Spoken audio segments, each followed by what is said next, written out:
target 17, we're going to look at the perimeter of algebra tiles. Target 16 was the area, so that's the inside. Target 17 is the perimeter, so that's the outside of these tiles.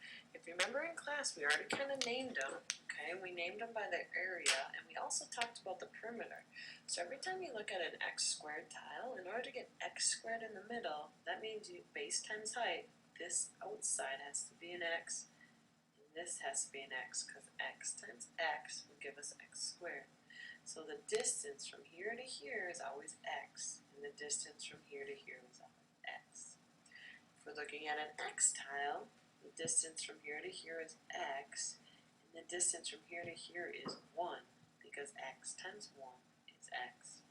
And if we're looking at a 1 tile, the distance from here to here is 1, and the distance from here to here is also 1, because 1 times 1 is 1. And we talked about that quite a bit in class. So now, if we're looking at a shape, so we're looking at 1, and we want to know the perimeter of this shape, meaning the outside, what we have to do is we have to walk around the shape. So we're going to start from here. From here to here, we know that it's x, because we talked about what we learned in class. X times x is x squared, so that must be x. From here to here, on the outside, also has to be x. And from here to here, also has to be x. Okay. From here to here is 1. From here to here is 1, per what we set up here. From here to here is x. From here to here is 1. Notice how I'm just going around the outside. If I walk from here to here, that would be 1. Here to here would be another 1, another 1, another 1, and another 1. Okay, I've now walked around this entire shape, which would be the perimeter of that shape. So now I need to write an expression. So let's see, we have x plus x plus x plus 1 plus 1 plus x plus 1 plus 1 plus 1 plus 1 plus 1, run out of room, plus 1. Wow, that's a lot, right? And that's a really long expression. So now let's combine like terms and let's simplify it. How many x's do I have? Now you can look at your big long expression, or you can just look on your shape. So we have 1, 2, 3, 4 x's. You can look here too. 1, 2, 3, 4 x's.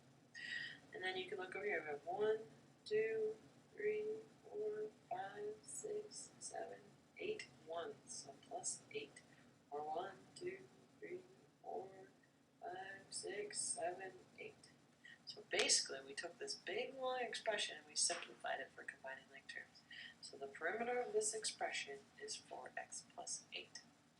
Done. Why don't you pause the video and try number 2. What is the perimeter of that expression? Okay, by now you should be done. Okay, so this was an x, this is x, this is x, 1, 1, 1, x, x, x, 1, 1, 1. So I just walked around the whole shape.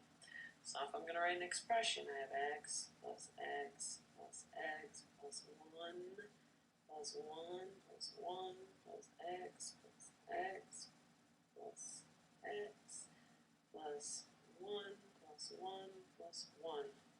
That is a really long expression, so I'm going to simplify it. I'm just going to look at my shape. It looks like I have 1, 2, 3, 4, 5, 6 x's plus 1, 2, 3, 4, 5, 6 ones. So 6x plus 6. Done. Okay, let's take a look at number 3. And you can pause the video and give it a shot, and then we'll talk about it here in a little bit. Okay, by now you should have tried it. Alright, now this one's a little bit trickier, and I'm sure you kind of ran into a problem, but we've talked about it in class. So if I'm walking around the shape, I have x, x, x, 1, from here to here, 1, 1, 1, and up here is 1. And now, I'm sure a lot of you struggled with this right here. What the heck is the distance from layer to layer? That's kind of tough, isn't it? It's not x, it's not 1. Let's think about this. First, we have to ask ourselves, what's the distance from top to bottom? We know circle that. Top to bottom is x. But we don't want top, bottom. We just want from here to here. So we have to subtract off this part right here. What is that part? Well, it's 1. So we say this distance is x minus 1. That's tricky. Okay, so now if we're going to look at the outside, we have 1, 2, 3, 4 x's. Here's now where you have to be careful. We have 1, 2, 3, 4, 5 ones, but then we're taking 1 away. So 1, 2, 3, 4, 5. Minus 1 is actually going to be a plus 4. We should have got 4x plus 4. The toughest part is getting that x minus 1.